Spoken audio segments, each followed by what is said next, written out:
कभी सहायता करना सी क्या मांगते हैं इस सरकार के कोल न्याय होना चाहिए। इस शहर दे विच रतिया दे विच फतेहाबाद दे विच जिथे भी किते इस भैन का न्याय होना चाहिए सी। न्याय मांगते इस बेटी दे लई साडी दी बेटी है ये पूरे संसार दी बेटी हैगी ਅਸੀਂ न्याय मांगते हैं इस बेटी दे। ਅੱਜ ਜਿਹੜੀ ਇਹ ਯਾਤਰਾ ਜਿਹਨੇ ਕੱਢੀ ਹੈਗੀ ਸਿਰਫ ਇਨਸਾਫ ਵਾਸਤੇ ਕੱਢੀ ਗਈ। ਸਾਡਾ ਕਿਸੇ ਨਾਲ ਕੋਈ ਰੋਲਾ ਨਹੀਂਗਾ, ਸਿਰਫ ਅਸੀਂ ਇਸ ਕੁੜੀ ਵਾਸਤੇ ਯਾਤਰਾ ਕੱਢੀ ਗਈ। ਇਹਨੂੰ ਇਨਸਾਫ ਮਿਲਣਾ ਚਾਹੀਦਾ, ਉਹਨਾਂ ਗੁੰਡਿਆਂ ਨੂੰ ਸਜ਼ਾ ਮਿਲਣੀ ਚਾਹੀਦੀ। ਹੱਥ ਜੋੜ ਕੇ ਸਾਰੇ ਪ੍ਰਸ਼ਾਸਨ ਨੂੰ ਬੇਨਤੀ ਹੈਗੀ ਵੀ ਤੁਸੀਂ ਵੱਧ ਤੋਂ ਵੱਧ ਮਦਦ ਕਰੋ, ਉਹਨਾਂ ਗੁੰਡਿਆਂ ਨੂੰ ਦੱਬੋ ਤੇ ਉਹਨਾਂ ਨੂੰ ਸਜ਼ਾ ਦਿਵਾਓ। ਸਾਰਿਆਂ ਨੂੰ ਇਹ ਅਪੀਲ ਕਰਨ ਲੱਗ ਰਹੇ ਹਾਂ ਅਸੀਂ ਜਿੰਨੇ ਵੀ ਵੀਰ ਭਾਈ ਜੁੜੇ ਨੇਗੇ ਸਾਰਿਆਂ ਨੂੰ ਵੱਧ ਤੋਂ ਵੱਧ। देखो हम सबकी एक ही इच्छा है कि हमारी बहन मनीषा को न्याय मिले और जो सरकार है प्लीज़ सरकार इसमें एक्टिवली परफॉर्म करे, क्योंकि ये बहन की इच्छा थी कि मैं ये बीएससी करने की कोशिश कर रही थी कि मैं बीएससी करूंगी, नर्सिंग करके मैं अपने देश की सेवा करूंगी। बट वो सेवा के सारे सपने इसके माँ बाप के सपनों को रद्द कर दिया गया है कुछ लोगों की वजह से। और आज हम कुछ लोगों के लिए खड़े हुए हैं कि उनका न्याय, जो हमारी बहन मनीषा है इनका न्याय किया जाए और उन लोगों को सख्त से सख्त सजा दी जाए कि कल को अगर भी ऐसा काम करेगा वो 100 बार सोचे ये काम करने के लिए। पिछले दिनों में हमने बहुत कुछ देखा, कोलकाता के अंदर एक जो डॉक्टर थी वहाँ पे उसका रेप कर दिया गया। हमारे सरकार के एक बहुत अच्छा स्लोगन चल रहा था कि अच्छे दिन आने वाले हैं। क्या सुना सभी, किसी ने सुना है स्लोगन? अच्छे दिन है? आप मुझे बताओ क्या अच्छे दिन चल रहे हैं अभी? नहीं। हमारी माँ बहनों को मैं पूछना चाहता हूँ क्या आपके लिए अच्छे दिन चल रहे हैं? नहीं। अच्छे दिन नहीं चल रहे भैया, बोलने से कुछ नहीं होगा, हमें खड़ा होना पड़ेगा कि हमारी इस हरियाणा के अंदर हमारे भारत देश की धरती के ऊपर अच्छे दिन चलने चाहिए। अच्छे दिन कौन लेके आएगा? हम नागरिक लगे हुए हैं इस काम के लिए कि अच्छे दिन आ जाए। हमारे समाज के लोग लगे हुए हैं कि अच्छे दिन आने पाए, अच्छे दिनों की मांग करते हैं। पर अच्छे दिन कब आएंगे? इस साल में आएंगे, अगले साल आएंगे, जब हम मर मिट जाएंगे तब आएंगे। कब अच्छे दिन आएंगे? आज ये हमारा सवाल है सरकार से, आज हमारा सवाल है पूरी जनता के साथ कि हमें अच्छे दिन चाहिए कि हमारी माँ बेटियां सेफ रहने पाए। पर एक मैं सलाह देना चाहता हूँ, हमारे जितने रतिया के यहाँ पे स्टाफ पड़ा हुआ है, जितने लोग खड़े हुए हैं, जहाँ जहाँ आपको कोई पोजीशन मिली हुई है, आप चाहे गांव के मेंबर क्यों नहीं है, आप सरपंच क्यों नहीं है, आप एमएलए क्यों नहीं है, आप एमपी क्यों नहीं है, हालांकि जो अपने जहाँ तुम्हें कुर्सी मिली हुई है उस एरिया के बारे में सोचो।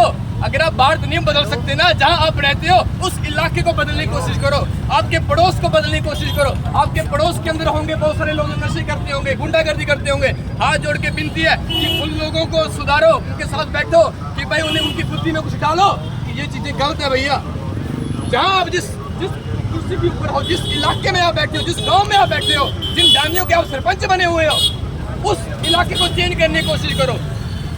फिर हमारा धीरे धीरे करके हमारा जो देश है वो बदल पाएगा।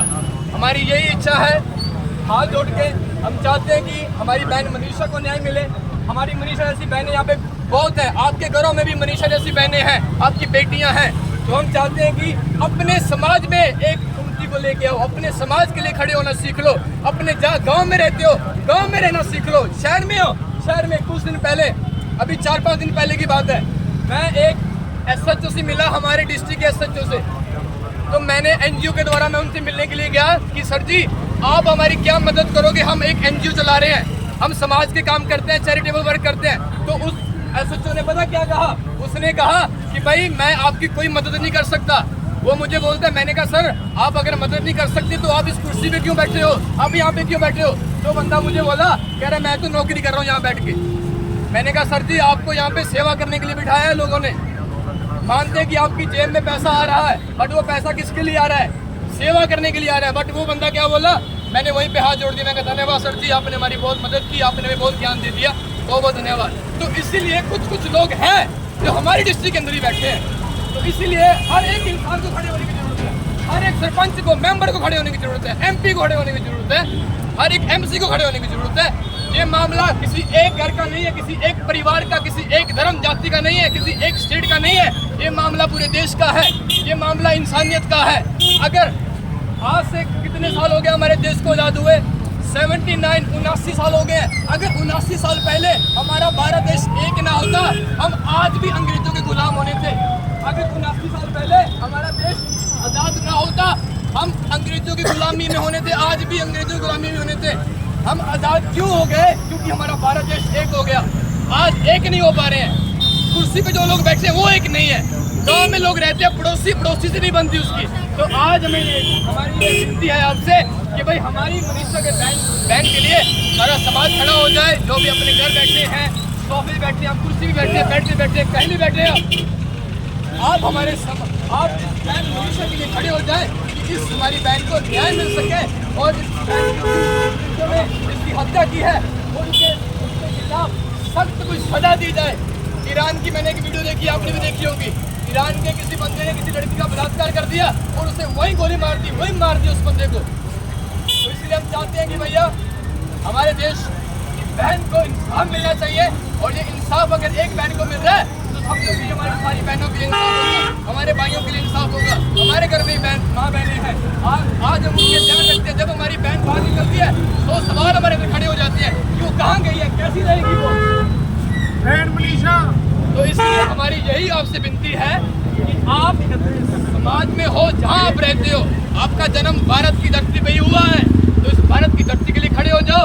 और ये भी उसी मिट्टी से बनी है जिस मिट्टी से आप बने हो। तो इसीलिए हाथ जोड़ के हम विनती करते हैं कि मनीषा बहन के लिए आप खड़े हो जाइए और इसको इंसाफ मिलना चाहिए। बहुत बहुत धन्यवाद। बहन मनीषा। न्याय दो, न्याय दो, बहन मनीषा को न्याय दो, न्याय दो, बहन मनीषा को न्याय दो, न्याय